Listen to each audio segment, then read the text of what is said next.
கல்வி டிவி வழங்கும் நேரலையோடு இணைந்து கொண்டிருக்கிற அனைத்து மாணவ செல்வங்களுக்கும் எனது இன்னொரு வணக்கத்தை கூறிக்கொண்டு இன்றைக்கு நாங்கள் காப்போத்தா சாதாரணதர பரீட்சையை எதிர்கொள்ள இருக்கிற மாணவர்களுக்கான கடந்த கால வினாத்தாள்கள் செஞ்சு கொண்டு வரோம் விஞ்ஞான பாடத்தில் உள்ளது.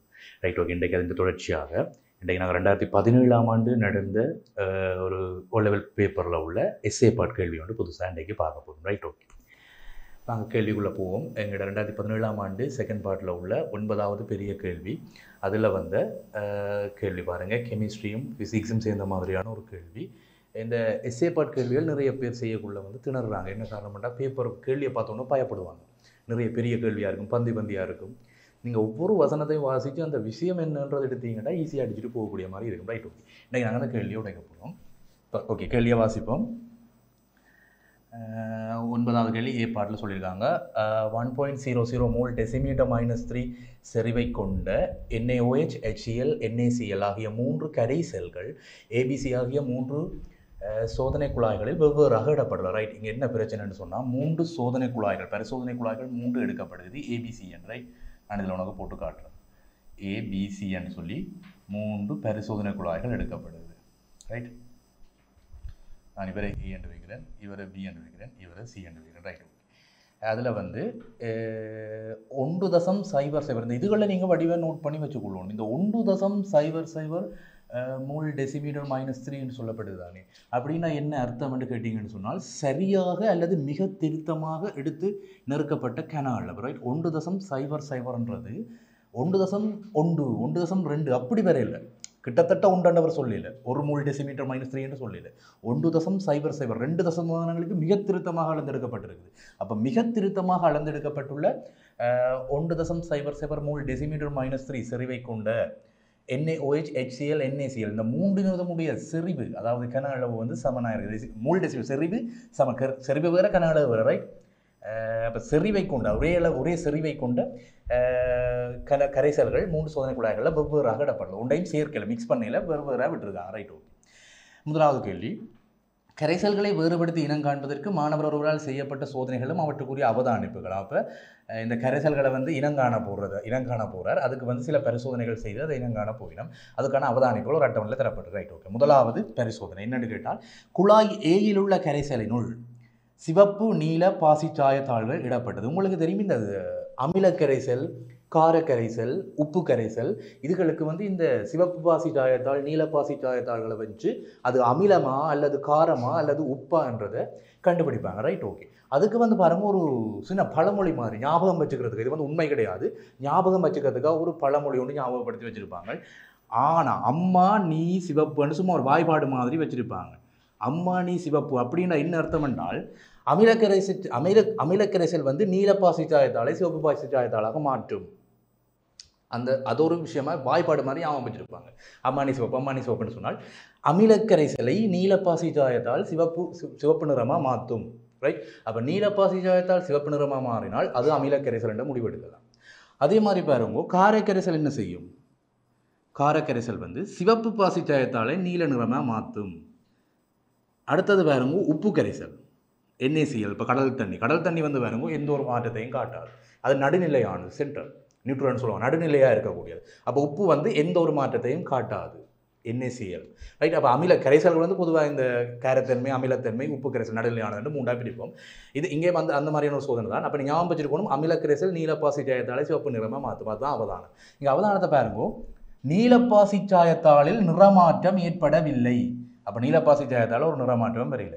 ஆனால் பாருங்க, சிவப்பு பாசி சாயத்தால் நீளமாக மாறுது. சிவப்பு நீளமாக மாறினால் அது ஒரு காரக்கரைசல். இங்கே பாருங்க, சிவப்பு நீளமாக மாறினால் அது ஒரு காரக்கரைசல். அப்படி குழாய் ஏயில் போட்டது ஒரு காரக்கரைசல். ரைட், இதை ஒரு காரக்கரைசல் எழுதலாம். காரம், அமிலம் இல்லை காரம். ரைட், ஏன்னா சிவப்பு பாசி சாயத்தால் நீளமாக மாறுது, ஆகவே அது ஒரு காரக்கரைசல். இங்கே பாருங்க 3 பேர் NaOHும் HClலும் NaClலும் எடுத்துனாங்க.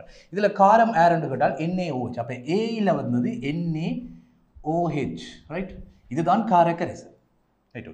அடுத்தது குழாய் பியில் உள்ள கரைசலினுள் சிவப்பு நீல பாசிட்டாக எடுക്കുക. அது மாதிரி ஏயில போட்ட மாதிரி பியிலையும் போடுறோம். அப்போ எங்களுக்கு அவதானம் ஏயில வந்து பார்த்தீங்கன்னு சொன்னால் குழாய் ஏக்குள்ளே வந்து சிவப்பையும் நீலத்தையும் பாசிட்டாயத்தாலெல்லாம் போட்டுனாங்க. அதில் எங்களுக்கு சிவப்பு பாசிட்டாயத்தாலாம் நீளமாக மாறுறது, நீல பாசிட்டாயால் ஒரு மாற்றம் பெறுது. அதை வச்சு கூட நாங்கள் அதை NaOH எடுத்துனாங்க, காரக்கரைசல் எடுத்துனாங்க. அடுத்து ரெண்டாவது பாருங்க, குழாய் பியிலையும் சிவப்பு நீல பாசிட்டால் போடு. குழாய் பிக்கும் அதே பரிசோதனையை செக் பண்ணி பார்க்குறாங்க என்ன நடக்குது. குழாய் பியில் வந்து அவதானம் இப்போ பார்த்தீங்கன்னு சொன்னால் சிவப்பு நீல பாசிட்டாயர்கள் நிறமாற்றம் ஏற்படவில்லை. அப்போ எந்த ஒரு நிறமாற்றமும் நடக்கல. அவதானம் நாங்கள் 2 நீல பாசிட்டாலையும் போட்டாங்க, சிவப்பு பாசிட்டாலையும் ரெண்டையுமே போட்டுனாங்க. ஆனால் எங்களுக்கு அதில் எந்த ஒரு மாற்றமும் நடக்கல என்றால் அது ஒரு நடுநிலையானது. NaCl உப்பு என்று சொல்லுவோம்.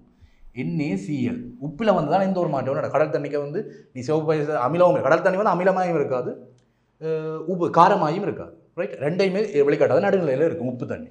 ரைட்டோ. அடுத்தது மூன்றாவது, அப்போ மிஞ்சி இருக்கிறது HCl. அப்போ சிஇக்க போட்டது HCl, சிஇக்க போட்டது தான் அமிலம், ஏஇக்க போட்டது காரம், பியில் போட்டது நடுநிலை. இப்போ நாங்கள் முடிவெடுத்துட்டோம். அவதானங்களையும் சோதனைகளையும் வச்சு ஒரு முடிவெடுத்துட்டோம். A என்ற குழாய்க்குள்ளே போட்டது NaOH, B என்ற குழாய்க்குள்ளே போட்டது NaCl, C என்ற குழாய்க்குள்ளே போட்டது HCl அமிலம். ரைட்டோ. ABC ஆகிய சோதனை குழாய்களில் உள்ள கரைசல்களை முறையே குறிப்பிடு. அதுதான் இந்த கேள்வி. ABC ஆகிய சோதனை குழாய்களில் உள்ள கரைசல்களை முறையே குறிப்பிடாத நீங்கள் எடுத்து வச்சிருக்கோம். A என்ற இடத்துல வந்து NaOH கரைசல், அதை வந்து காரக்கரைசல்னு சொல்லலாம். காரக்கரைசல் NaOH கரைசல். அடுத்தது காரக்கரைசல் அல்லது NaOH கரைசல். பியில் வந்து பாருங்க உப்பு இருக்குது. உப்புன்னு NaCl, அதாவது கேள்வியில் வந்து NaCl. அப்போ NaCl நீ கொடு, சோடியம் குளோரைடு NaCl அல்லது உப்பு கரைசல் எழுதினாலும் சரி. அடுத்தது சி வந்து பார்த்தீங்கன்னு சொன்னால் HCl கரைசல், அமிலக்கரைசல் அல்லது அமிலக்கரைசல் எழுதினாலும் சரி. HCl கரைசல், இதில் HCl தான் கிடைக்கும். அதில் இருக்கிற மாதிரியே கொடுத்து விட்டா பிள்ளை இல்லை. நீ மாற்றி காரக்கரைசல், உப்பு கரைசல், அமிலக்கரைசல் எழுதினாலும் சரி போடுவாங்க. ரைட்டோ. அடுத்தது ரெண்டாவது கேள்வி பார். மேலே குறிப்பிட்ட NaOH HCl ஆகிய கரைசல்களில் 100 ml வீதம் எடுத்து வெப்ப காவலியான ஒரு பாத்திரத்தில் அவற்றை சேர்த்து கலக்கும் போது கலவையின் வெப்பநிலை 5 பாகை C-யினால் உயர்த்தப்பட்டது. அப்போ இங்கே பாருங்க, இந்த கேள்வியை பாருங்க. மேலே குறிப்பிட்ட NaOH HCl ஆகிய கரைசல்களில் 100 ml எடுக்கிற. அப்போ கன அளவு தான் நீங்கள் 100 ml. கன அளவு வேறு, செறிவு வேறு, இதெல்லாம் படித்த நீங்கள் ரைட். N7CV என்ற ஈக்குவேஷன் யூஸ் பண்ணி மூல எண்ணிக்கை காண்றதுக்கு கன அளவையும் செறிவையும் பெருக்கி கண்டுபிடிச்சிருப்பீங்க, அதெல்லாம் படிச்சிட்டீங்க. இப்போ NaOH HCl ஆகிய கரைசல்களில் 100 ml கன அளவை எடுத்து வெப்பக்காவலி என்று சொன்னால், வெப்பக்காவலி என்று சொன்னால் வெப்பத்தை கடத்த முடியாதது, வெப்பத்தை ஒரு இடத்துல இன்னொரு இடத்துக்கு கடத்த முடியாதார்கள். உதாரணத்துக்கு ரெஜிபோம் எல்லாம் பாருங்க, ரெஜிபோம் எல்லாம் அவ்வளோ ஈஸியாக வெப்பத்தை கடத்த மாட்டுது. இப்போ அந்த ஐஸ் கட்டிக்குள்ள மீனை வச்சுட்டு தூர இடங்களுக்கு அனுப்புவாங்க. மீன் வந்து ஒரு இடத்துல மீனை பிடிச்சி ஐஸ் கட்டிக்குள்ளே வச்சுட்டு அதை தூர இடத்துக்கு அனுப்பக்கூடாது. அந்த ஐஸ் கட்டியில் இருக்கிற வெப்பம் வெளியில் போகக்கூடாது. அப்படின்னு என்ன செய்யணும், ஒரு ரெஜிபூமை வைக்கணும். ரெஜிபூம் பலகை, மரத்தூள்கள் இதெல்லாம் பாருங்கள் ஈஸியாக வந்து வெப்பத்தை ட்ரான்ஸ்ஃபர் பண்ண மாட்டிடும். ஸோ அதுக்காக அந்த வெப்ப காவலி என்று காவலி பாத்திரம் என்றால் அது கிட்டத்தட்ட வெப்பத்தை வெளியில் விடாது, மின்சக்தியை வெப்ப சக்தியில் வெளியில் விடாது. இது வெப்ப காவலி என்றாலே வெப்பத்தை வெளியில் விடக்கூடாது, தனக்குள்ளேயே வச்சிருக்கணும். உதாரணத்துக்கு அந்த சுடுதண்ணி போத்தல், அந்த ஆஸ்பத்திரி வழியை சுடுதண்ணி போத்தலில் கொண்டு போயிடும் நோயாளிகளை பார்க்குறதுக்கு. சுடுதண்ணி போத்தலை விடிய வச்சிங்கன்னா அது இரவு வரைக்குமே சுட்டு கொண்டு இருக்கும். என்ன ரீசன், வெப்பம் வெளியில் போகல. அப்போ போகாமல் அந்த காவலி பதார்த்தம் உள்ளுக்குள்ளே இருக்கும் அந்த சுடுதண்ணி போத்துருக்கு. அதை பற்றி நாங்கள் படிப்போம் பின்னாடி. ரைட், படிச்சிருப்பீங்க நீங்கள் O level எக்ஸாம் ரெடியாக இருங்க. அந்த ஃபிசிக்ஸ் சைடில் அதை பற்றி நீங்கள் கிளியராக படித்து முடிச்சிருப்பீங்க. Right, okay. இன்றைக்கு வெப்ப காவலியான பாத்திரத்தில் வந்து அதை போட்டு, அதாவது NaOH HCl ஆகிய கரைசல்களை 100 ml வீதம் எடுத்து ஒரே கரைசல் ஆக்க போகிறோம். ரெண்டையுமே மிக்ஸ் பண்ண போகிறாங்க. மிக்சிங் எல்லாம் படிச்சிருப்பீங்க, எப்படி மிக்ஸ் பண்ணுறது. Right, okay. NaOH HCl வந்து மிக்ஸ் பண்ண போகிறாங்க. 100 ml எடுத்து ஒரே அளவு எடுத்து மிக்ஸ் பண்ண போகிறாங்க. அதோட வெப்பநிலை பார்த்தீங்கன்னு சொன்னால் 5 பாகை C-யால் உயர்த்தப்படாத வெப்பநிலை இழக்கிறது. ஒரு புற வெப்ப தாக்கம். வெப்பநிலை உயருது என்று சொன்னால் என்ன, வெப்ப சக்தி வெளியில் வருது. Right, okay. அப்போ NaOH க்கும் HCl க்கும் இடையில் நடைபெறும் தாக்கத்துக்கு சமப்படுத்திய ரசாயன சமன்பாட்டை எழுது. முதலாக கேள்வி பிரேப்பாடில் NaOH HCl மிக்ஸ் பண்ண போகிற 100 ml. அப்போ ஒரே அளவு NaOH-ஐயும் ஒரே அளவு HCl 100 ml அளவு கன அளவுள்ள NaOH-ஐயும் HCl-ஐயும் எடுத்து மிக்ஸ் பண்ணினால் அங்கே நடக்கிற கெமிக்கல் ரியாக்ஷனுக்கான ஈக்குவேஷன் எழுது, சமப்படுத்தி எழுது என்றால் இங்கே ஃபிசிக்கல் ஸ்டேட்டஸ் கொடுக்க வேண்டிய அவசியம் இல்லை. அது அட்வான்ஸ் லெவல் சயின்ஸ் படித்தா தான் ஃபிசிக்கல் ஸ்டேட்டஸ் எல்லாம் கொடுக்க வேண்டும். இங்கே நீ சமன்பாட்டை மட்டும் எழுதிங்கடா சரி. உனக்கு என்ன தெரியும், NaOH-ம் HCl மிக்ஸ் பண்ண போகிறோம். ஓகே. சோடியம் NaOH-ஐயும் ரைட், NaOH-ஐயும் ப்ளஸ் HCl-ஐயும் மிக்ஸ் பண்ண போகிற. HCl-ஐயும் ரெண்டுமே கரைசல் தான். Right, okay. NaOH-ஐயும் HCl-ஐயும் ஒரே அளவு எடுத்து மிக்ஸ் பண்ண போகிற. உனக்கு என்ன மாதிரி மிக்சிங் கிடைக்குமான்னு கேட்டால் ஓட்டையிட பற்றி தாங்க. இப்போ இங்கே இருக்கிற எண்ணெயோடு அங்கே இருக்கிற Cl ரியாக்ட் ஆகி சோடியம் குளோரைட் கிடைக்கும். என்ன ரைட். அப்போ NaCl கிடைக்கும், ஒரு உப்பு கிடைக்கும். காரத்தையும் அமிலத்தையும் சேர்த்தா உப்பு வர மாட்டதெல்லாம் தெரியும். இது காரம், NaOH-ன்றது காரம், HCl-ன்றது ஒரு அமிலம். அப்போ காரத்தையும் அமிலத்தையும் சேர்த்தா அது NaCl உப்பை தரும். அப்போ உப்பு NaCl வந்துடுது, ஒற்றையிட பற்றி தாங்க. இங்கே இருக்கிற எண்ணெயோடு அங்கே HCl இருக்கிற குளோரின் வந்து ரியாக்ட் ஆகி சோடியம் குளோரைட்டை உருவாகும். Right, okay. ப்ளஸ் ஒரு H2O, கொஞ்சம் நீர்த்துளிகளும் வரும், H2O-வும் வரும். ரைட், ஓகே ஏன் H2O வரும் NaOHல இருக்கிற H ஒன்று இங்கே HCl Hல இருந்து NaOHல இருக்கிற H ஒரு அணு இருக்குது HClல ஒரு H அணு இருக்குது 2 H அணுன்னா H2 வரும் அங்கே NaOHல ஒரு O இருக்குது அப்போ H2வும் ஒரு Oவும் இங்கே சமப்படுத்திக்கணும் நாங்கள் சமப்படுத்திட்டோம் பாருங்க ரெண்டு பக்கமும் ரியாக்டான அளவும் ரியாக்ஷன் அதாவது தாக்கம் நடந்த ரெண்டு தாக்கிகளுக்குள்ள அணுக்களின் அளவும் விளைவுகளில் இருக்கிற அணுக்களின் அளவும் சமனாக இருக்கிறது தான் சமப்படுத்திய ரசாயன விளைவு சமப்படுத்திய ரசாயன சமன்பாடுன்னு சொல்கிறார் சமப்படுத்திய ரசாயன சமன்பாடு என்றால் தாக்கம் நடந்த ரெண்டு பேருக்குள்ள ரியாக்ட் ஆகி ஒரு விளைவு உருவாக்கப்பட்டிருக்கு ரைட் அந்த விளைவு பாருங்க தாக்கத்தில் இருந்து தான் விளைவு வந்தது அப்போ புதுசாக ஒன்றும் விளைவில் வரையிறாது உதாரணத்துக்கு NaOHன்றது ஒரு கேர கரைசல் சோடியம் ஹைட்ரோக்சைடு HClன்றது ஒரு அமில கரைசல் அது ஹைட்ரஜனும் இங்கே குளோரினும் இருக்குது ரைட் அப்போ சோடியம் அதாவது ஒரு கேர கரைசலையும் ஒரு அமில கரைசலையும் ஒரே அளவு எடுத்து மிக்ஸ் பண்ணினால் ஒரே அளவில் எடுத்து மிக்ஸ் பண்ணினால் எங்களுக்கு உப்பு நடுநிலையான ஒரு பொருள் கிடைக்கும் அந்த NaCl கிடைச்சிருக்குது அது எப்படி கிடைச்சது Na என்ற இதில் இருந்து அதாவது சோடியம் ஹைட்ரோக்சைடில் இருக்கிற எண்ணெயும் அங்கே HCl இருக்கிற Cl குளோரின் சேர்ந்து NaCl சோடியம் குளோரைட்டை உருவாகிறது ரைட் ஓகே அடுத்தது ப்ளஸ் H2O ரெண்டு ஐதரசன் இருக்குது இங்கே தாக்கிகளில் பார்த்தீங்கன்னா NaOHல ஒரு ஐதரசன் HCl ஒரு ஐதரசன் ரெண்டு ஐதரசன் இருக்குது விளைவிலையும் ரெண்டு ஐதரசன் வர வேணும் ஆக்சிஜன் இங்கே NaOHல ஒரு ஆக்சிஜன் இருக்குது அப்போ H ரெண்டு ஐதரசனும் ஒரு ஆக்சிஜன் இருந்தால் தண்ணி வரும் நீ குடிக்கிற தண்ணி வீட்டில் ரெண்டு ஹைட்ரஜனும் ஒரு ஆக்சிஜனையும் சேர்த்தால் H2Oன்னு சொல்லக்கூடிய தண்ணி வரும் அப்போ தண்ணியும் உப்பும் வரும் நடுநிலையான ஆக்கள் பெருவினம் ரைட் ஓகே அதுதான் இந்த சமன்பாடு சமப்படுத்திய ரசாயன சமன்பாடு எழுதி போட்டேன் ஓகே மேற்குறித்த தாக்கத்தின் போது இடம்பெற்ற வெப்ப மாற்றத்தை கணி ரைட் ஓகே மேற்குறித்த தாக்கத்தின் போது இடம்பெற்ற வெப்ப மாற்றத்தை கணி அதுக்கு அந்த வெப்ப மாற்றத்தை கணிக்கிறதுக்கு வந்து ஒரு ஈக்குவேஷன் Q = mc θ நீ ஃபிசிக்ஸ்லையும் அதை பற்றி படிச்சிருப்பேன் ஓகே அதில் வந்து பார்த்தீங்கன்னு சொன்னால் சில எடுகோள்கள் சொல்கிறாங்க பரிசோதனையோடு செய்ய சில எடுகோள்களை நாங்கள் எடுப்போம் இங்கே எடுகோள்கள் சிலது சொல்கிறாங்க நீரினுடைய தன்வெப்ப கொள்ளளவு 4200 ஜூல் கிலோகிராம் -1 பாகை C -1 என கொள்ளட்டாம் தண்ணி நீரினுடைய அடர்த்தி வந்து 1 கிராம் சென்டிமீட்டர் -3 என எடுக்கட்டாம் ரைட் ஓகே இது வந்து சில எடுகோள்கள் தன்வெப்ப கொள்ளளவு 4200 நீரின் அடர்த்தி வந்து 1 கிராம் சென்டிமீட்டர் -2 எடுகோள்ன்றது சில வேளை சேஞ்சஸ் இருக்கலாம் தண்ணியில் வேறு ஏதாவது மிக்ஸ் ஆச்சுன்னு சொல்ல கட்டாயம் சேஞ்சஸ் இருக்கலாம் அப்போ கரைசலினுடைய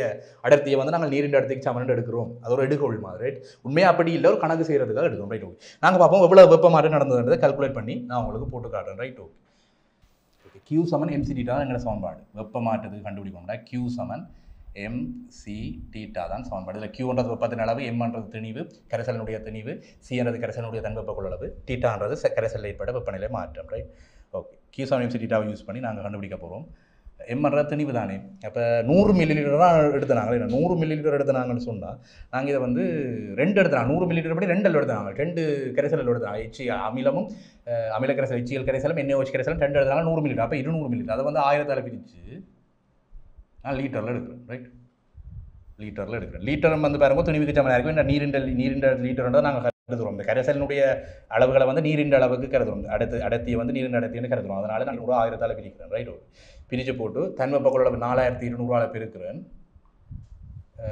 இன்ட்டு வெப்பநிலை வித்தியாசம் 5 பாகை C உயர்ந்ததா அப்போ 5 பெருக்கிறேன் அவ்வளோத்தையும் நான் மல்டிபிளிகேஷன் பண்ணி யூலுக்கு ஈக்குவல் பண்ணுறேன் என்னடா வெப்ப சக்தி எனக்கு யூலில் வரும் கரைசலுடைய அளவு 100 மில்லிலிட்டர் படி ரெண்டு எடுத்தாங்க 200 அதை பிரித்து நான் அதை திணிவுக்கு எடுக்கிறேன் 4200 தன்வெப்ப நான் திணிவுக்கு எடுக்கிறேன் என்ன அர்த்தம்னா நீரின் அடர்த்தியும் கரைசலின் அடர்த்தியும் சமன் என்ற ஒரு எடுகோளின் படி தான் இதை எடுக்கிறேன் உண்மையை சமன் இல்லை பட் நான் அந்த கேள்வியில் சொல்லிப்பட்ட அடுகோள் எடுக்க சொல்லி அப்போ 200 அளவு திணிவு 4200 தன்வெப்ப கொள்ளளவு 5 வெப்பநிலை வித்தியாசம் அவ்வளோத்தையும் பெருக்கி நான் சுருக்கி எடுத்துக்கிட்டேன் எனக்கு 4200 ஜூல் கிடைக்கும் அப்போ Q θவினுடைய அளவு அதாவது வெப்பத்தினுடைய அளவு 4200 ஜூல் இங்கே வந்து வெப்பநிலை மாற்றம் எவ்வளவு வெப்பநிலை மாற்றம் என்றால் அந்த ரசாயன தாக்கம் நடந்ததுக்கும் சூழலுக்கு வந்து ஒரு வெப்பம் இருக்கும் ரசாயனத்துக்கு தாக்கம் நடந்த தொகுதிக்குள்ள ஒரு வெப்பம் இருக்கும் தொகுதிக்குலாம் ரசாயன தாக்கம் நடக்கும் அப்போ தொகுதிக்குள்ள ஒரு வெப்பம் இருக்கும் சூழலுக்கு ஒரு வெப்பம் இருக்கும் அப்போ வெப்ப இழப்புகள் அந்த வெப்ப இடமாற்றம் எப்படி நடந்தது அப்போ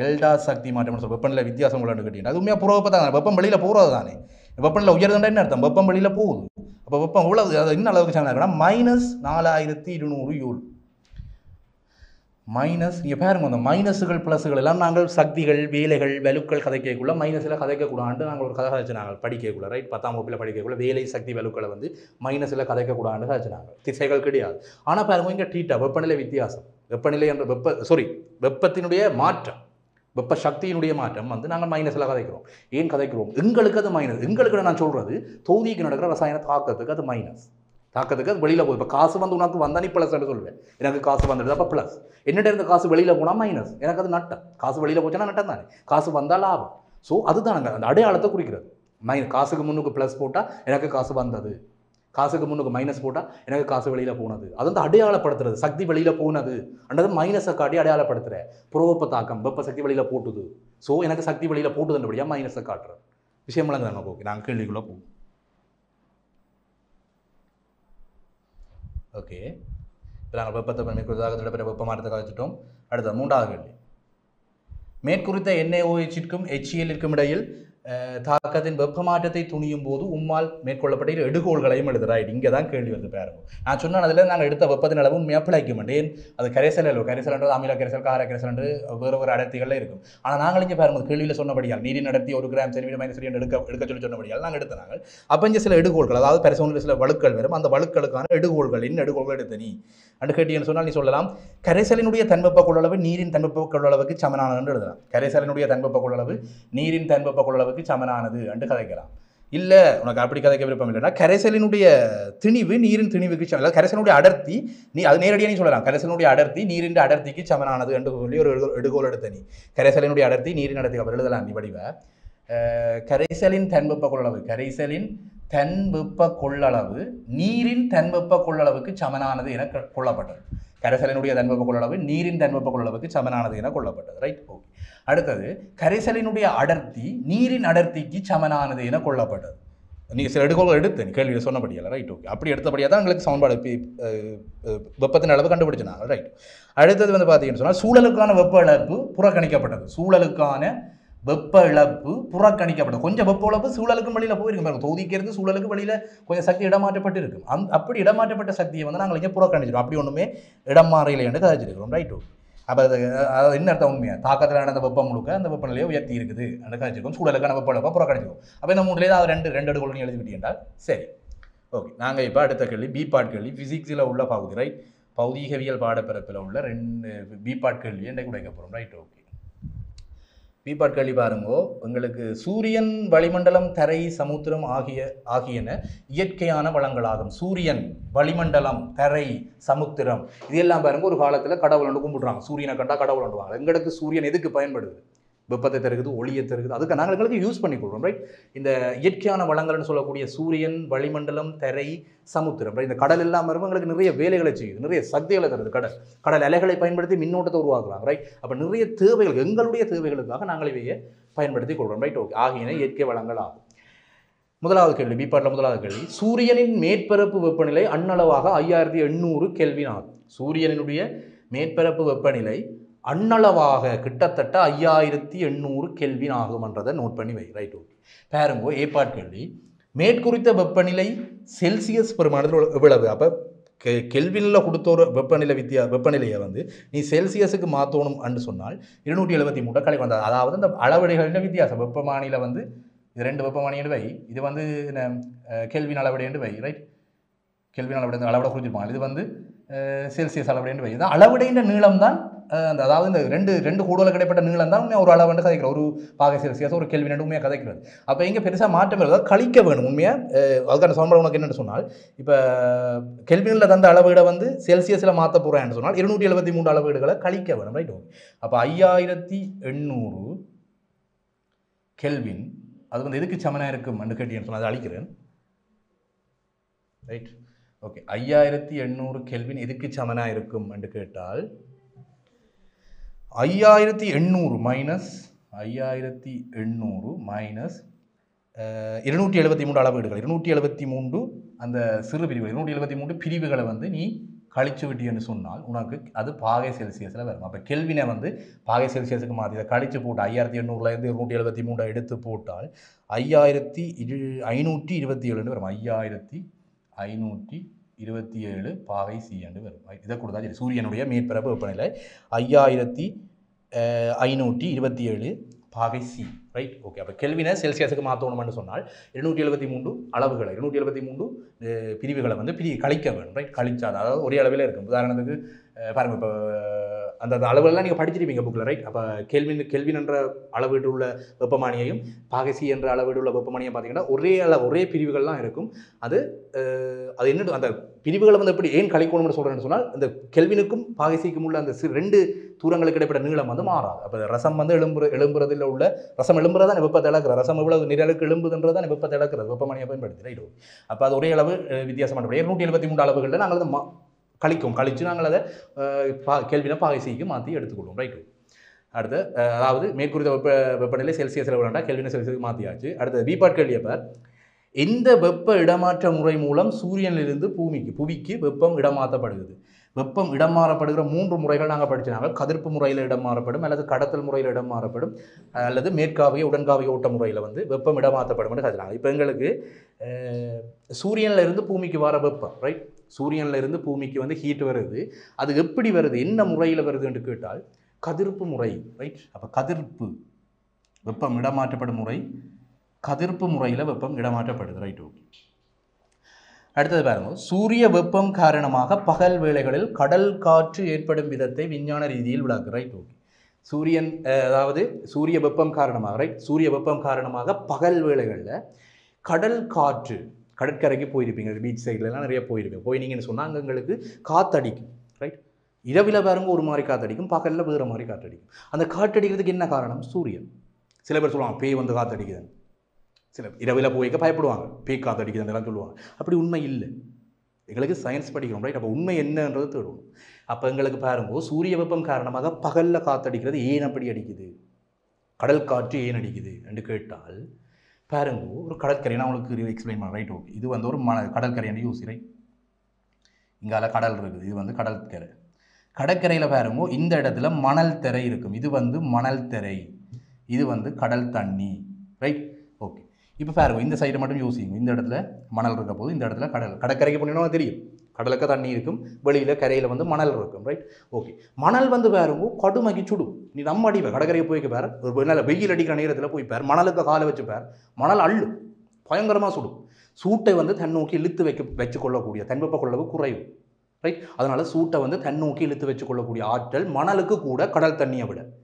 தண்ணி தண்ணி அவ்வளோ ஈஸியாக சூடு எடுத்து வைக்கா. மணல் பாருங்க டக்குன்னு சூட்டுரும். அதான் பாருங்க இந்த கச்சானுகள் வரது தின்னுவாங்க, மணலை போட்டு அதுக்குள்ளே கச்சானை போட்டு தாளிப்பாங்க. என்ன காரணம்? மணல் நல்லா சூட்டை எடுத்து வச்சிருக்கக்கூடியது.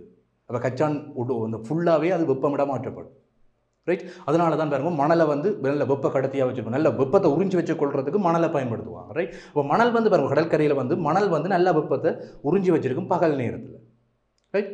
ஓகே. இரவு பகல் நேரத்தில் கடலுக்கு பார்த்தீங்கன்னு சொன்னால் அப்படி வெப்பத்தை உறிஞ்சி வைக்கிற அளவுக்கு கடல் தண்ணிக்கு சக்தி இல்லை. மணலோட ஒப்படைகள் கடல் தண்ணி தண்ணி தான், தண்ணி அவ்வளோக்கு 100 ஹீட் ஆகாது. நம்ம அடிப்பார் மணலில் இருக்கே, ஒரு பகல் வேளையில் வெயில் அடிக்கிற நேரத்தில் மணலில் இருக்கே உனக்கு உடம்பு சுடும், கால் கையெல்லாம் சுடும். கடலுக்கு பிறகுனா குளிரும். ஸோ கடலுக்கு இருக்கிற சூட்டை விட மணலுக்கு இருக்கிற சூடு இவ்வளோ வித்தியாசம், வெப்பநிலையில் பெரிய வித்தியாசம். இங்கே ஹீட்ன்ற எனர்ஜி, கியூன்ற ஹீட் எனர்ஜி ஹை லெவலில் இருக்க போது, இங்கே கடல் தண்ணிக்குள்ளே இருக்கிற ஹீட்ன்ற எனர்ஜி வெப்ப சக்தின்றது இங்கே கடல் தண்ணிக்குள்ளே குறைவாகவும் மணல் தரையில் பெருமளவு வித்தியாசத்தில் இருக்கும் கடல் தண்ணி உருவப்படைக்குள்ள, ரைட். அப்போ பாருங்க கொஞ்சம் மணல் தரைக்கு மேலே உள்ள மணல் தரைக்கு கிட்ட உள்ள காற்றுகள் எல்லாம் பாருங்க இந்த மணலின் சூடு காரணமாக எல்லாம் சூடாகி மேலே வெளியேறும், மேல் நோக்கி போகும், சகல காற்றுகளும் மேல் நோக்கி போகும். ஏனென்றால் மணல் தரை சுடுவது, அப்போ காற்றும் சுடும். மணல் தரை சுடுதுன்னா மணலுக்கு மேலே உள்ள காற்றுகளும் சுடும், மணல் தரையோட இருக்கிற காற்றெல்லாம் சுடும். சுட்டு அந்த அடர்த்தி குறைஞ்சு மேலே போகும், ரைட். அப்படி மேலே போனால் கடல் தண்ணிக்கு குளிரான கடல் தண்ணிக்கு ஒரு தேவை இருக்குது, காற்று சுடுகாற்று தேவை இருக்குது. அப்போ இங்கே இருக்கிற காற்று முழுக்க கடல் தண்ணியை நோக்கி போகும், மேலே எழும்பி வெப்பத்தால் மேலே எழும்பி கடல் தண்ணியை நோக்கி போகும். அப்படி போகிறதால ஒரு சுழல், அதாவது தரையில் இருந்து கடல் நோக்கி ஒரு காற்று வீசும், ரைட். அப்போ பகல் வேளையில் கடல் காற்று ஏற்படும் விதத்தை சுருக்கமாக விளக்கு என்று கேட்டால் இதுதான் காரணம். இங்கேருந்து மேலெழும்பி வர்ற காற்று கடல் நோக்கி வீசப்படுது, அதுதான் காற்று, ரைட். ஓகே. இப்போ விஞ்ஞான ரீதியாக விளக்கிட்டோம். அடுத்த கேள்வி, ரெண்டாவது கேள்வி பார். இதை நீ விளங்குற மாதிரி இல்லைன்னா சரி. அதாவது மணல் சூட்டை எழுத்து வச்சிருக்கும், தண்ணி சூட்டை எழுத்து வச்சிருக்காது. மணலுக்கு கீழே இருக்கிற மணலுக்கு மேற்பரப்பில் உள்ள காற்றெல்லாம் சூடாகி மேலே போயிடும், அது கடலை தேடி போயிடும். அதனால காற்று அப்படி உடன் காப்பி கூட்டம் வேறு காற்று சுழண்டு போகும் என்ற கதை கழிச்சுட்டா சரி, ரைட். அடுத்து, ஒரு குறித்த நாளில் கடல் மட்டத்தில் வளிமண்டல அமுக்கம் 76 சென்டிமீட்டர் ஹைட்ரோகாரம் ஆகவும் கடல் மட்டத்திலிருந்து 10 கிலோமீட்டர் உயரத்தில் வளிமண்டல அமுக்கம் 20 சென்டிமீட்டர் ஹைட்ரோகாரம், ரைட். அந்த அளவுகளை பேர், ரைட். ரசத்தில் இழந்திருக்காங்க அந்த அமுக்கத்தை 76 சென்டிமீட்டர் ஹைட்ரோகாரம் வளிமண்டல அமுக்கம் நாங்கள் அந்த ரசப்பேரமானிகளை யூஸ் பண்ணி கண்டுபிடிச்சோம், ரைட். ஓகே. பரிசோதனைகள் செய்து திரைசொல்லி என்ற விஞ்ஞானி பரிசோதனைகள் செய்து வளிமண்டல அமுக்கத்தை 76 சென்டிமீட்டர் ஹைட்ரோகாரம் என்று அளந்தவர். அதாவது திரைசொல்லின்ற அந்த ரசப்பேரமானியில் ரசநிலையினுடைய உயரம் 76 சென்டிமீட்டர் எழுப்பினார். அதை வச்சுக்கொண்டவர் 76 சென்டிமீட்டர் ஹைட்ரோகாரம் என்றது அமுக்கம், வளிமண்டல அமுக்கம்ன்றதை கண்டுபிடித்தார். அது பாருங்க ஆகவும் கடல் மட்டத்திலிருந்து 10 கிலோமீட்டர் உயரத்தில். அப்போ இது ஒரு கடல் யூசி. இங்கே கடல் மட்டத்தில் பார்த்தீங்கன்னா ப்ரெஷர் 76 சென்டிமீட்டர் ஹைட்ரோகாரமா. கடல் மட்டத்திலேருந்து ஒரு குறிப்பிட்ட உயரம், ரைட். ஒரு குறிப்பிட்ட உயரம் எவ்வளோ உயரம் என்று கேட்டீங்கன்னு சொன்னால் 10 கிலோமீட்டர், ரைட். இந்த உயரம் 10 கிலோமீட்டர். 10 கிலோமீட்டரோட பெரிய உயரம். அந்த உயரத்தில் வந்து அமுக்கத்தை அளந்து பார்க்க எனக்கு 20 சென்டிமீட்டர் ஹைட்ரோகாரம், 20 சென்டிமீட்டர் ரச அமுக்கம்ன்றது 20 சென்டிமீட்டரில் இருந்தார். ரைட். மேற்குறிப்பிட்ட வளிமண்டல அமுக்க அளவீடுகளை பெறுவதற்கு பயன்படுத்தப்படுகிற ஆய்வுகூட உபகரணம் உண்டு. எழுது. ரசபாரமானி, ரச பாரமானி அல்லது திரவமில் பாரமானி, திரவமில் பாரமானி என்று சொல்லலாம். ரைட். ரசபாரமானி அல்லது திரவமில் பாரமானி இதை ஒன்றடி கொடுக்கலாம். அடுத்தது, மேலே அவதானிக்கப்பட்ட அமுக்கங்களின் வித்தியாசத்துக்கான காரணம். ஏன் இந்த அமுக்கங்களில் வித்தியாசம் வருகிறது? ரைட். நல்ல கேள்வி. பாருங்க, கடல் மட்டத்தில் வந்து பார்த்தீங்கன்னு சொன்னால் உங்களுக்கு ஒரு பெரிய அமுக்கம் 76 சென்டிமீட்டருக்கு ரச நிழல் எழும்புனா ஒரு பெரிய அமுக்கம் இருக்குது. ஆனால் மேலே போக போக போக வந்து நல்ல 10 கிலோமீட்டர் உயரத்தில் வந்து எங்களுக்கு அமுக்கம் குறைவாக இருக்குது. அது என்ன காரணம்? திரவநிழலினுடைய அதாவது என்ன காரணம்? அதாவது வளிமண்டல அமுக்கத்தில் என்ன வித்தியாசம் பாரதுக்கு என்ன காரணம் என்று கேட்டிங்கன்னு சொன்னால், மேலே போக போக போக எங்களுக்கு குளிர் காற்று அடிக்கும். வெப்பம் இருக்காது, வெக்க இருக்காது. மேலே போக போக போக எங்களுக்கு நல்ல குளிர் காற்று அடிக்கும். ஏன்னா இது கடல் மட்டத்தில் தான் வெப்பம் இருக்கும், வெப்ப காற்று அடிக்கும். மேலே வந்து குளிர் காற்று அடிக்கும். அப்போ மேலே போக போக போக வளியினுடைய அடர்த்தி குறையும். வளியினுடைய அடர்த்தி குறைவுனா அங்கே வந்து காற்று ஃப்ரீயாக மூவ் ஆகும். ரைட். அப்போ வடிவாக இந்த விஷயத்தின் வடிவாக காய்க்கணும். இங்கே கடல் மட்டத்துக்கு மேலே வந்து வெப்பமான காற்று இருக்கிறபடியால் அங்கே வந்து காற்றுகள் போகிறதுக்கு கஷ்டப்படும். காற்றினுடைய துணிக்கைகள் எல்லாம் இருக்கும். இந்த இடத்துல கடல் மட்டத்தில் வந்து காற்றின துணிக்கைகள் கொஞ்சம் நெருக்கமாக இருக்கும். காற்றினுடைய துணிகள், வளியினுடைய துணிக்கைகள் கொஞ்சம் நெருக்கமாக இருக்கும், அடர்த்தி கூடவே இருக்கும். அதனால் வந்து இதில் வந்து அவ்வளோ ஈஸியாக ஃப்ரீயாக மூவ் பண்ணிடலாம். அப்போ அமுக்கம் கொஞ்சம் ப்ரெஷராக இருக்கும். வேகம் வந்து குறைவிட காற்று வளியினுடைய துணிக்கைகளுடைய வேகம் குறைவாக இருக்கின்றால் அங்கே ப்ரெஷர் நெருக்கத்தில் இருக்குது. அப்போ இந்த இடத்துல கொஞ்சம் ப்ரெஷர் அமுக்கம் கூட. அதே மேலே போக போக காற்று நல்லா ஃப்ரீயாக மூவ் ஆகும். அப்போ இங்கே இருக்கிற வளி துணிக்கைகள் பாருங்க ஒன்று கொண்டு எட்டத்தில் நிற்கும். இப்படி எட்டத்தில் நிற்கக்கூடாது, அது ஃப்ரீயாகவும் ஆகலாம். அது பெரிய நெருக்கம் இருக்காது, ஒன்றுக்குள்ள ஒன்று ப்ரெஷராக இருக்காது, நெருக்கம் இருக்காது. அப்போ அடர்த்தி அங்கே குறைவு. அப்போ மேலே போக போக வளியினுடைய அடர்த்தி குறைவு. அதனால் மேலே போக போக அமுக்கம் குறைவாக இருக்குது. அப்போ அமுக்க வித்தியாசத்துக்கு என்ன காரணம் என்றால் வளியினுடைய அடர்த்தி குறைவு அல்லது வளிநிழலினுடைய உயரம். வளிநிழலின் திரவநிலை என்று வளிநிழலின் உயரம் என்று சொல்லலாம். வளிநிழலின் உயரம் கூடினால் அமுக்கம் கூடும். அப்போ மேலே இருந்து அளக்கைக்குள்ள வளிநிலையின் உயரம் கூட, அப்போ கீழே வரைக்கும் அமுக்கம் கூட. ரைட். அது நிகழ்ச்சின்னா சரி. ஓகே. அடுத்த கேள்வி பார். சமுத்திரத்தின் மேற்பரப்பிலிருந்து 2 கிலோமீட்டர் ஆழத்தில் உள்ள ஓர் இடத்தில் நிலவும் நீர்நிலையியல் அமுக்கத்தை கணிக்க. ரைட். சமுத்திரத்தின் மேற்பரப்பிலிருந்து 2 கிலோமீட்டர் ஆழத்தில், அப்போ ஆழத்தை சொல்லி போட்டால் 2 கிலோமீட்டர் ஒரு இடத்தில் நிலவும் நீர்நிலையியல் அமுக்கத்தை கணிக்க சமுத்திர நீரின் அடர்த்தி 1050 எடுத்தாச்சு. ஈர்ப்பிலான ஆரம்புகள் 10. ரைட். ஓகே. இதை வச்சுக்கொண்டு நாங்கள் அந்த ஆழத்தில் உள்ள சமுத்திரத்தில், அதாவது கடலின் ஆழத்தில் உள்ள அமுக்கத்தை கண்டுபிடிக்க போகிறோம். ரைட். ஓகே. கண்டுபிடிக்க போகிறோம் பாருங்க. கடலின் ஆழத்தில் உள்ள அமுக்கம். ரைட். ஓகே. சமன்பாடை போடு. நிலைநிலையில் அமுக்கத்துக்கு என்ன சமன்பாடு? P pressure, H rho, G என்ற ஈக்குவேஷனை யூஸ் பண்ணி நாங்கள் கடலினுடைய அமுக்கத்தை கண்டுபிடிக்க போகிறோம். ரைட். ஓகே. பாருங்க, ஆழம், கடலின் ஆழம் எவ்வளோ? 2 கிலோமீட்டர் ஆழத்துலன்னு சொன்னவர். அப்போ P ப்ரெஷர் சமன் ஹைட். ஆழம் எவ்வளவு? ஆழம் நீர் கடலின் மேல்மட்டம். ரைட். இப்படி கடல் என்று சொன்னால் கடலின் ஆழம் வந்து மேல் மட்டத்தில் இருந்து 2 கிலோமீட்டர். ரைட். அப்போ கடலின் ஆழம் இது மேர்மட்டம் என்று சொன்னால் அங்கேருந்து கடலின் ஆழம் 2 கிலோமீட்டரில் உள்ள கடல் நீரின் அடர்த்தியெல்லாம் சொல்லி 1050 இருக்குது. ரைட். ஓகே. அப்போ உயரம் ஆழம், உயரம்ன்றது என்ன? எச்ன்றது என்ன? உயரம். ஆழம், கடலின் ஆழம். நீர் மேல் மட்டத்திலேருந்து கீழே போக அமுக்கம் கூடும். என்ன ஆழம் கூட அமுக்கம் கூடும். ரைட். ஓகே. அப்போ 2 கிலோமீட்டர்னால் நான் அதை 2000 மீட்டர்ன்றது தரேன். எல்லாமே நியமத்தில் வச்சாலும் எங்களுக்கு இப்படியே பெஸ்காலில் கொடுத்துட்டு போகலாம். ரைட். அப்போ 2000 மீட்டர் கதைக்கலாம். இன்டூ அடர்த்தி, கடல் நீரின் அடர்த்தி வந்து நீரின் அடர்த்தி விட கொஞ்சம் கூட, உப்பு கரைசல் இருக்கிறபடியெல்லாம் கொஞ்சம் கூட இருக்கும். அப்போ அதை கேள்வியில் சொல்லி போட்டால் 1050 எடுக்க, 1050 கிலோகிராம் மீட்டர் -3 எடுக்க சொல்லியாது. ரைட். ஓகே. அடுத்தது புவியீர்ப்பான ஆரம்பத்தில் 10 எடுக்க சொல்லியாது. 10 மீட்டர் செகண்ட் -2 எடுக்க சொல்லியாது. ரைட். ஓகே. இதை நான் சுருக்கி ப்ரெஷரை கதைக்கலாம். அமுக்கம் சமன் 2000 தர 1050 தர 10. ரைட். இதை சுருக்கினா உனக்கு 2.1 தர 10 வரும். 2.1 தர 10 பெஸ்கல். ரைட்.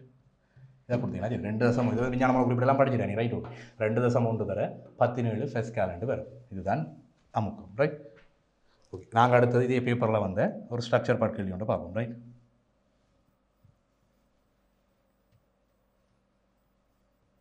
இசை பார்க்கலாம் முடிஞ்ச வரைக்கும் பார்த்துட்டோம். நாங்கள் அடுத்தது ஒரு ஸ்ட்ரக்சர் பார்ட் கேள்வி ஒன்று. ரைட்.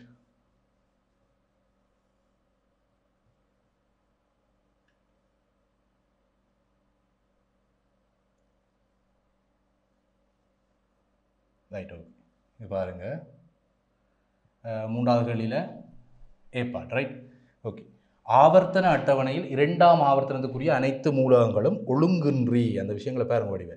ஆவர்த்தன அட்டவணையில் இரண்டாம் ஆவர்த்தனத்துக்குரிய ஆவர்த்தன அட்டவணையெல்லாம் உங்களுக்கு தெரியும். அப்போ ஆவர்த்தன அட்டவணை சார்ந்த ஒரு கேள்வி தான் இங்கே வருது. நீங்கள் 10ஆம் வகுப்புலேயே இந்த ஆவர்த்தன அட்டவணையை பற்றி என்னன்றதை கிளியராக படிச்சிட்டீங்க. Right, okay. ஆவர்த்தன அட்டவணையில் இரண்டாம் ஆவர்த்தனத்துக்குரிய அனைத்து மூலகங்களும் ஒழுங்குமுறையில்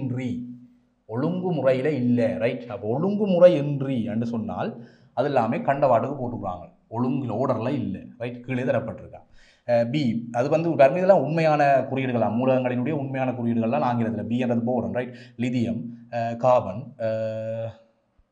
பெரிலியம், நியோன், ஃப்ளோரின், ஆக்சிஜன், அடுத்தது நைட்ரஜன். Right, okay.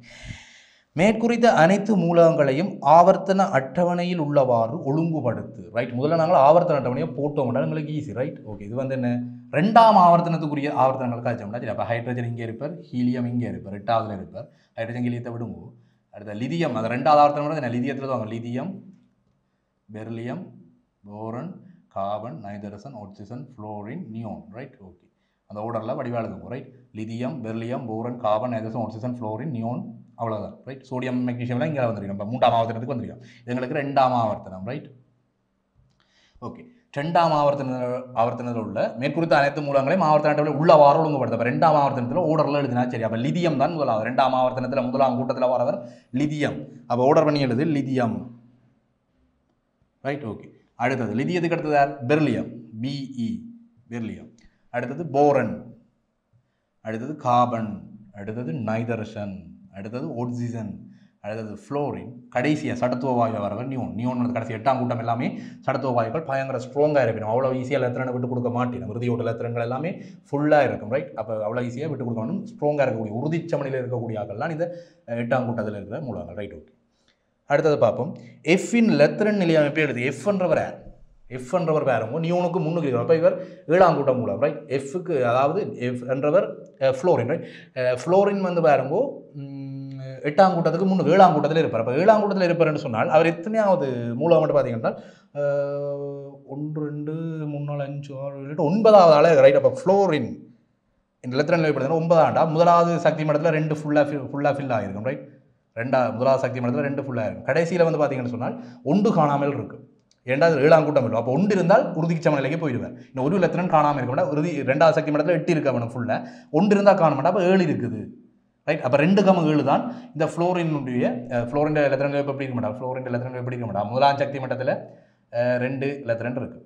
கடைசி சக்தி மட்டத்தில் வேறுங்கோ 2ஆவது சக்தி மட்டத்தில் 2, இங்கே 4, இங்கே 6, இங்கே 1 தான் இருக்கும். இன்னும் ஒரு லெத்திரன் வேணும். வந்தால் அவர் நியோனுக்கு போடுவார். இன்னும் ஒரு லெத்திரன் வந்தால் அவர் நியோன் 8ஆம் கூட்டத்துக்கு போடுவார். ஒரு லெத்திரன் வேண்டி நியோன் மாதிரி ஒரு சடத்துவமாக மாறதுக்கு அவர் யோசிப்பார். இன்னும் 1 லெத்திரன் அவருக்கு தேவையாக. அப்போ 2,7 தான் இந்த எஃப்பின் லெத்திரன் நிலை அமைப்பு. Right, okay. அடுத்தது 3வது கேள்வியில் ஏற்பாடு பாருங்கள். லிதியத்துக்கும் ஆக்சிஜனுக்கும் இடையிலான தாக்கத்தின் போது உருவாகும் சேர்வையின் ரசாயன சூத்திரத்தை எழுது. லிதியத்துக்கும் ஆக்சிஜனுக்கும் நடந்தால் லிதியத்தையும் ஆக்சிஜனையும் யோசிக்கும். லிதியம் என்ற ஒரு பேருங்கோ முதலாம் கூட்டம். Right, okay. அப்போ முதலாம் கூட்டம் என்றால் லிதியத்தில் 1 லெத்திரன் இருக்குது. இங்கே ஆக்சிஜனை பாருங்க. ஆக்சிஜன் வந்து 6ஆம் கூட்டம். அப்போ இறுதியோட்டில் 6 லெத்திரன் இருக்கும். ஆக்சிஜன்ன்றது 6ஆம் கூட்டம் தானே. அப்போ இறுதியோட்டில் 6 லெத்திரன். இங்கே 2, இங்கே 2, இங்கே 2. Right, okay. அப்போ 2 4 6 லெத்திரங்கள் லிதியத்தில் 1 இருக்குது. Right, okay. இது என்ன செய்து இவன் ஒரு பிணைப்பு ஸ்ட்ராங்காக இருக்கணும். ரசாயன பிணைப்புன்றது என்ன, ஸ்ட்ராங்காக இருக்கணும். ரைட், அப்போ 2 பேரும் தாக்கமுறை போய் நம்ம லிதியத்துக்கும் ஆக்சிஜனுக்கும் தாக்கம் நடக்க போகுது. அப்போ பாருங்கோ இறுதியோடு வந்து கொஞ்சம் ஃபுல்லாக இருக்க யோசிக்க போகுது. அப்போ என்ன செய்ய போகுன்றால் லிதியத்திலிருந்து 2 லெத்திரனை வேண்டி ஆக்சிஜன் 2ஐயும் கொடுத்து அது வந்து லிதியம் ஆக்சிஜன் அதாவது Li2 லிதியத்தின் 2 அணுக்கள் 2 லெத்திரன் வேணும்னா 2 லிதியம் வேணும். அப்போ லிதியத்தில் வந்து 2ம் லிதியத்தில் 2ம் ரைட், ஆக்சிஜனில் 1. ரைட், ஆக்சிஜனில் 1ம் லிதியத்தில் 2ம் சேர்ந்து தான் லிதியத்துக்கும் ஆக்சிஜனும் இடையிலான தாக்கத்தின் போது உருவாகும் சேர்வை. லிதியத்துக்கும் ஆக்சிஜனும் தாக்கம் அடைஞ்சு Li2 என்ற ஒரு லிதியம் ஆக்சைடை வந்து உருவாக போகுது. Right, okay. மேலே ஏயில் குறிப்பிட்ட சேர்வையில் ரசாயன பிணைப்பு வகையினை இது அயன் பிணைப்பு. ரைட், இது பங்கீடு பிணைப்பு இல்லை, அயன் பிணைப்பு. ரைட், அயன் பிணைப்புன்னு சொல்கிறது. மேற்குறித்த ரசாயன பிணைப்புகள் 2 வகைப்படும். லத்திரங்களை தங்களுக்குள்ள பங்கிட்டு விலை பிணைப்பண்டும் லத்திரனோட லத்திரன் சேர்றாக்கள் அல்லது லத்திரனோட லத்திரன் வேண்டுறாக்கள் அவை வந்து நாங்கள் அயன் பிணைப்பு பிணைப்புன்னு சொல்லுவோம். அயன் பிணைப்பு இவை பங்குற ஆக்கள் இல்லை என்றபடியாகவே அயன் பிணைப்பு ஆகல் ரைட் ஓகே சி அணு ஒன்றும் ஓ அணுக்கள் இரண்டும் இணைந்து உருவாகும் CO2 மூலக்கூறின் லூயிஸ் கட்டமைப்பை தரப்பட்ட பெட்டியினுள் வரைக ஒரு கார்பன் அணுவும் ஆக்சிஜன் அணுக்கள் ரெண்டும் சேர்ந்து எனக்கு CO2 வரும் அதான் இங்கே பார்த்தா லிதியத்தில் ரெண்டும் ஆக்சிஜனில் ஒன்றும் சேர்ந்து லிதியம் ஆக்சைடு வந்த மாதிரி ரைட் ஓகே அப்படி இங்கே கார்பன் அணுவில் ஒன்றும் ஆக்சிஜன் அணுவில் ரெண்டும் சேர்ந்து CO2 கார்பன் டை ஆக்சைடு உருவாக போகும் அது வந்து எப்படி உருவாகுறது லூயிஸின் புள்ளடி கட்டமைப்பில் காட்டு என்று சொல்லி கிடக்கு லூயிஸின் கட்டமைப்பில் காட்டுனா நீ புள்ளிலையும் காட்டலாம் புள்ளிலையும் தெளிவாக காட்டலாம் ரைட் ஓகே இப்போ ஆக்சிஜனில் 2 எடுக்க போகிறோம் கார்பனில் ஒன்று முதல்ல கார்பனை கீறு ரைட் கார்பனை வந்து பார்த்தீங்கன்னு சொன்னால் கார்பன் சக்தி மட்டம் இறுதி சக்தி மட்டத்தை நான் கருதுறேன் கார்பனுக்கு நிறைய சக்தி மட்டம் இருக்குது 2 3 எங்கள் இறுதி சக்தி மட்டத்தில் பாருங்கோ கார்பனுக்கு இருக்கிற இலத்திரங்கள் எண்ணிக்கை இறுதி சக்தி 4ஆம் கூட்டமுடைய 4 இலத்திரங்கள் இருக்குது அப்போ இந்த இடத்துல 2 இலத்திரங்கள் கார்பனுக்கு இந்த இடத்துல 2 இலத்திரங்கள் கார்பனுக்கு 4ஆம் கூட்டம் மூலம் மட்டபடியாக கார்பனுக்கு 2 இலத்திரங்கள் இறுதி சக்தி மட்டத்தில் இருக்குது ரைட் ஆக்சிஜனில் 2 அப்போ ஆக்சிஜனில் வந்து பாருங்கோ 2 இருக்க போது என்ன ரைட் அப்போ 2 ஆக்சிஜன் எடுக்க போகிறோம் அப்போ ஆக்சிஜன் ஒரு ஆக்சிஜனை இங்கே எடு ஒரு ஆக்சிஜனை இங்கே எடு ஆக்சிஜனில் வந்து பாருங்க இறுதி சக்தி மட்டத்தில் 6 இலத்திரங்கள் இருக்க போகுது அப்போ இந்த 2ஓட ஆக்சிஜன் 2 கொடுத்துடும் அப்போ ஆக்சிஜனில் வந்து நான் புல்லடியில் குடிக்கிறேன் ரைட் இது ஆக்சிஜன் இலத்திரன் அதை நான் புல்லடியில் குடிக்கிறேன் அப்போ புல்லடியில் குடிச்சேன்னா இங்கே 2 குறிச்சு போட்டேன் என்றால் வெளியில் 4 குறிச்சா சரி என்ன அப்போ இங்கே 2 அப்போ ஆக்சிஜன் 2 வெளியில் இருக்கிற 2 கார்பனோட சேர்ந்தது 2 அது மாதிரி இங்கே ஒரு ஆக்சிஜனுக்கும் இங்கேயும் 2 வரும் வெளியில் பிணைப்பில் ஈடுபடாமல் இருக்கிற 2 பேர் இருந்து அது இறுதி சக்தி மட்டத்தில் மொத்தம் 6 இருக்குது ஸ்ட்ராங்காக இருக்குது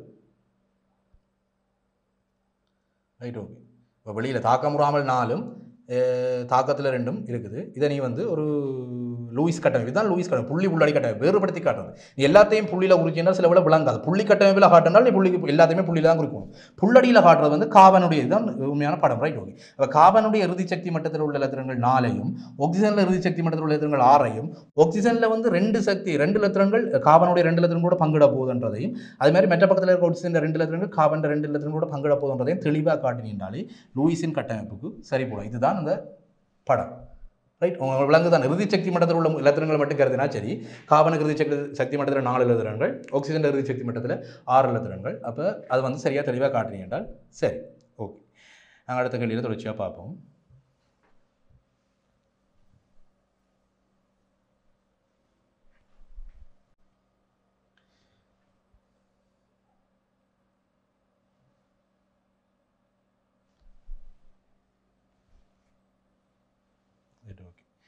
அடுத்தது பாருங்கோ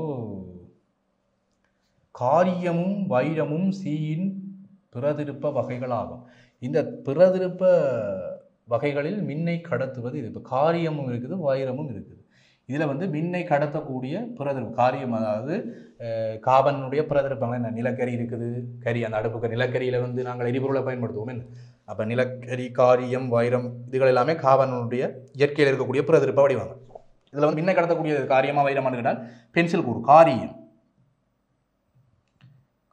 என்றது கார்பனுடைய பிரதிருப்ப வடிவம் இது வந்து மின்னை கடத்தக்கூடியது ரைட் ஓகே மின்னை கடத்தக்கூடிய திரவியம் எதுன்னு கேட்டால் பிரதிருப்பம் எதுன்னு கேட்டால் கார்பன் காரியம் ரைட் ஓகே அடுத்து இந்த ஆவர்த்தனத்தில் உள்ள மூலகங்களில் முதலாம் அயனாக்கல் சக்தி குறைந்த மூலகத்தையும் மின்னெதிர்த்தன்மை கூடிய அதாவது 2ஆம் ஆவர்த்தனத்தில் மட்டும் கதைக்க சொல்லி கிடக்கு கேள்வி எல்லாம் எங்களுக்கு 2ஆம் ஆவர்த்தனத்தில் உள்ள கேள்வி ரைட் அப்போ இந்த ஆவர்த்தனத்தில் உள்ள மூலகங்களில் முதலாம் அயனாக்கல் சக்தியும் மின்னெதிர்த்தன்மையும் கூடினது ரைட் முதலாம் அயனாக்கல் சக்தி குறைஞ்சதும் மின்னெதிர்த்தன்மை கூடியதையும் கதைக்க சொல்லி இருக்கு ரைட் ஓகே பாப்போம் நாங்கள் இது கேள்வி எப்படி செய்கிறோம் என்றால் ஆவர்த்தனத்தின் வழியை பாருங்கோ முன்னுக்கு இருக்கிறவை எல்லாமே அதாவது ஆவர்த்தனத்தின் வழியே முதலாம் கூட்டத்தில் இருக்கிறவைக்கு இறுதி சக்தி மட்டத்தில் 1 இலத்திரன் தான் இருக்கும் 2ஆம் கூட்டத்தில் உள்ளவைக்கு 2 இலத்திரங்கள் இருக்கும் 3ஆம் கூட்டத்துக்கு அப்படி கூட்டத்துக்கு ஏற்ப இறுதி ஓட்டில் உள்ள இலத்திரங்களுடைய எண்ணிக்கை மாறும் இங்கே பாருங்க அயனாக்க சக்தி குறைவாக இருக்கணும் யாருடைய சக்தியை நாங்கள் ஈஸியாக பிடுங்கி எடுக்கலாம் யாருடைய இலத்திரங்களை வந்து நாங்கள் ஈஸியாக பிடுங்கி எடுக்கலாம் என்று கேட்டீங்கன்னா முதலாம் கூட்டத்தில் உள்ள ஆக்கள் ஈஸியாக பிடுங்கி எடுக்கலாம் ரைட் ஓகே நான் உங்களுக்கு தெளிவாக கேட்கிறேன் இப்போ எங்களுக்கு 1 தொடக்கம் 8 கூட்டம் இருக்கு என்ன கூட்டத்தின் வழியே இப்படி முன்னாடி 8 கூட்டம் இருக்குது 2ஆம் ஆவர்த்தனத்தை மட்டும் தான் கதைக்கிறோம் 2ஆம் ஆவர்த்தனத்தில் முதலாம் கூட்டத்தில் வர ஆளுக்கு இறுதி சக்தி மட்டத்தில் 1 இலத்திரன் மட்டும்தான் இருக்கும் போக இலத்திரங்கள் அளவு கூடும் 2ஆம் ஆவர்த்தனத்தின் வழியே கூட்டத்தின் வழியே போக ஆவர்த்தனம் 2ஆம் ஆவர்த்தனம் மாறையில் கூட்டத்தின் வழியே போக எனக்கு இறுதி ஓட்டில் உள்ள இலத்திரங்கள் எண்ணிக்கை கூடிக்கொண்டு போகும் அப்போ நாங்கள் கொஞ்சம் பேர் இருந்தால் ஈஸியாக கலட்டி எடுக்கலாம் ரைட் அப்போ சென்டரில் கருவினுடைய கவர்ச்சி விசையை மீறி நாங்கள் இறுதி ஓட்டில் உள்ள இலத்திரனை கலட்டி எடுக்க போகிறோம் அப்படி கலட்டி எடுக்கணும், சக்தியை மீறி, கருவில் உள்ள சக்தியை மீறி கலட்டி எடுக்க போகிறோம் என்றால் எங்களுக்கு ஒரு இல்லத்தில் இருந்தால் ஈஸியாக கலட்டலாம், 2-3 இருந்தால் கலட்ட விடாது. அப்போ கவச்சி வீசக்கூடியும். அப்போ முதலாம் அயனாக்கல் சக்தி குறைவு யாருக்கு கேட்டால் கூட்டத்தின் வழியே குறைவு. அப்போ முதலாம் கூட்டத்தில் வந்து குறைவு. 2ஆம் முதலாம் கூட்டம் மூலம் எதுன்னு கேட்டால் லித்தியம் வந்து ஈஸியாக போட்டு போகலாம். அப்போ லித்தியத்துக்கு தான் பாருங்க ஈஸியாக கலட்டி எடுக்கலாம், லெத்திரன்களை ஈஸியாக கலட்டி எடுக்கலாம். ரைட். அடுத்தது மின் எதிர்தன்மை கூடிய மூலம், மின் எதிர்த்தன்மை கூடியது வந்து ஃப்ளோரின். அது உனக்கு சிலபஸ்லேயே இருக்கு, புக்லேயே கொடுத்துருவாங்க. மின் எதிர்த்தன்மை கூடியது வந்து ஃப்ளோரின். மின்னோட்டத்துக்கு எதிரியல்பை காட்டக்கூடியது ஃப்ளோரின். ரைட். அப்போ நாங்கள் இது வரைக்கும் கெமிஸ்ட்ரியில் உள்ள, ஃபிசிக்ஸில் உள்ள, கெமிஸ்ட்ரியில் உள்ள சகல கேள்வியும் 2017ஆம் ஆண்டு வந்து ஸ்ட்ரக்சர் கேள்வி, எஸ்ஐ கேள்வியெல்லாம் பார்த்துக்கொள்வோம். இதனுடைய தொடர்ச்சியாக நாங்கள் அடுத்த வகுப்பில் சந்திப்போம். நன்றி மாணவர்களே.